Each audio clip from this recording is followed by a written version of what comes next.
देखिए, अभी जो मार्केट में हो रहा है ना, इसे नॉर्मल करेक्शन समझने की गलती मत करना।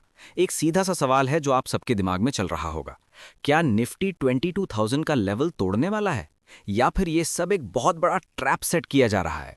क्योंकि सच तो ये है दोस्तों, मंडे को 90% ट्रेडर्स गलत साइड पे फंसने वाले हैं। 3 दिन का लंबा वीकेंड है। यूएस ईरान वॉर की अनसर्टेनिटी सर पे खड़ी है। ऐसे सेटअप पे मार्केट या तो एक शार्प गैप अप देगा, या फिर एक ब्रूटल गैप डाउन। लेकिन असली प्रॉब्लम मूव नहीं है, असली प्रॉब्लम है वो ट्रैप। और ट्रस्ट मी, ये ट्रैप ऑलरेडी सेट हो चुका है। Hello friends, welcome to Bulls of Street. आज के इस वीडियो में हम पूरा पोस्टमार्टम करेंगे कि ऑपरेटर्स का असली प्लान क्या है, 23,000 पे कौन सी ऐसी वॉल है जो मार्केट को दबाए हुए है, और कैसे बैंक निफ्टी ने 50,000 के नीचे जाके सबके स्टॉप लॉसेस क्लीन कर दिए। और सबसे इंपॉर्टेंट बात, मैं आपको बताऊंगा कि इस ट्रैप से बचना कैसे है। तो एक बात गांठ बांध लो, प्रिडिक्शन के पीछे मत भागो, प्रोबेबिलिटी समझो और सिर्फ रिएक्शन पे ट्रेड करो। चलिए अब डेटा को डिकोड करते हैं। सबसे पहले एक बर्ड्स आई व्यू लेते हैं इस वीक का। निफ्टी इस वीक लगभग 1.5% गिरा है, और बैंक निफ्टी में तो हेवी सेलिंग थी, ऑलमोस्ट 4% की गिरावट। लेकिन सबसे बड़ा सिग्नल पता है क्या है? इंडिया विक्स 26.8 पे है। बॉस, इसका मतलब है मार्केट में डर यानी फियर एक्सट्रीम हाई है। और जब विक्स इतना चढ़ा होता है ना, तो ऑप्शंस के प्रीमियम्स आग लगाते हैं, इतने एक्सपेंसिव कि रिटेलर की हिम्मत ही ना हो। अब जरा एफआईआईज का डेटा देखो, दिमाग घूम जाएगा।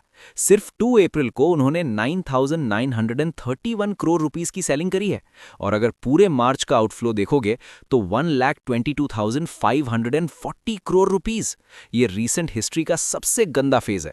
डीआईआईज बाइंग कर रहे हैं, सपोर्ट दे रहे हैं, लेकिन सवाल यह है कब तक। क्रूड ऑयल $105 के पार निकल चुका है, और डॉलर रुपी पैर 94 के पास है। भाई सीधी बात है, मैक्रोज अभी बहुत वीक हैं और सारा प्रेशर बियरिश साइड पे ही है। अब निफ्टी को थोड़ा डिटेल में समझते हैं। मार्केट ने अभी अपना 6th consecutive red week complete किया है। जनवरी के हाई से अगर देखें तो लगभग 14% का करेक्शन आ चुका है। चार्ट का स्ट्रक्चर क्लियर है, लोअर हाई और लोअर लो बन रहे हैं। लेकिन 2 अप्रैल को एक बड़ा इंटरेस्टिंग खेल हुआ। मार्केट गैप डाउन हुआ और सीधा 22,182 तक क्रैश कर गया। वहां क्या हुआ? वहां सब रिटेलर्स के स्टॉप लॉसेस हिट हुए, उनका डर पैनिक ट्रिगर हुआ, और जैसे ही सबने एग्जिट किया, मार्केट ने वहीं से एक स्ट्रॉन्ग रिवर्सल दिया, ऑलमोस्ट 530 पॉइंट्स का बाउंस। इसका मतलब समझे, बुल्स अभी भी 22,000 के लेवल को डू और डाई की तरह डिफेंड कर रहे हैं। अब बैंक निफ्टी देखो, असली गेम तो यहां हुआ है। मार्च सीरीज में बैंक निफ्टी 14.6% से ज्यादा गिरा है। इस वीक का लो पता है क्या था?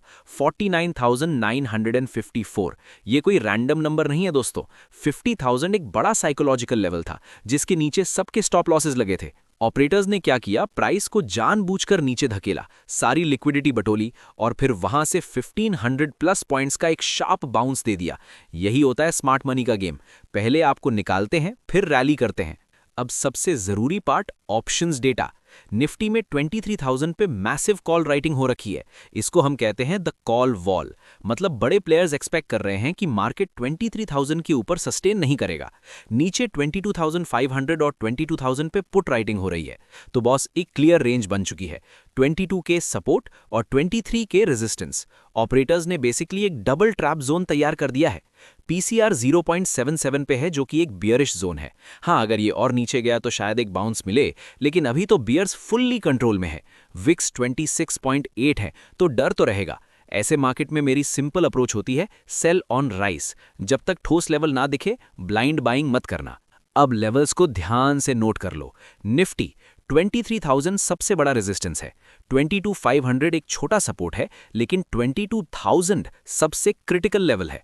अगर 22,000 टूटा तो गौर से सुन लो, डाउन साइड बहुत फास्ट आएगी।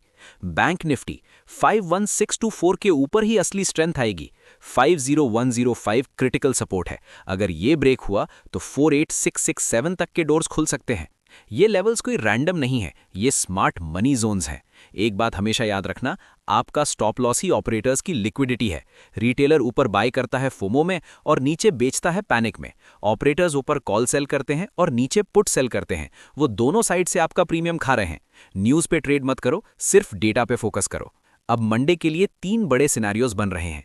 बुलिश सिनेरियो 30% चांस, अगर वीकेंड पे कोई बहुत अच्छी न्यूज आ गई तो बाउंस आ सकता है।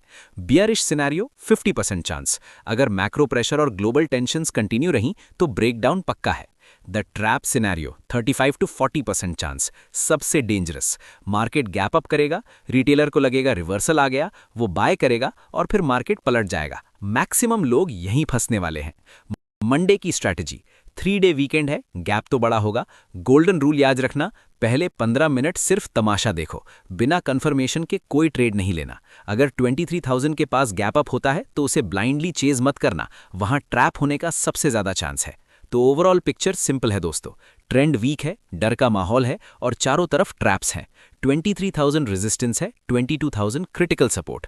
याद रखो, ट्रेडिंग कोई गैम्बलिंग नहीं है, रियलिटी समझो। अगर ये वीडियो और डेटा आपको हेल्पफुल लगा हो तो इसे लाइक जरूर करना और कमेंट में बताओ आपको क्या लगता है मंडे को क्या होने वाला है, गैप अप या गैप डाउन। सेफ ट्रेडिंग दोस्तों।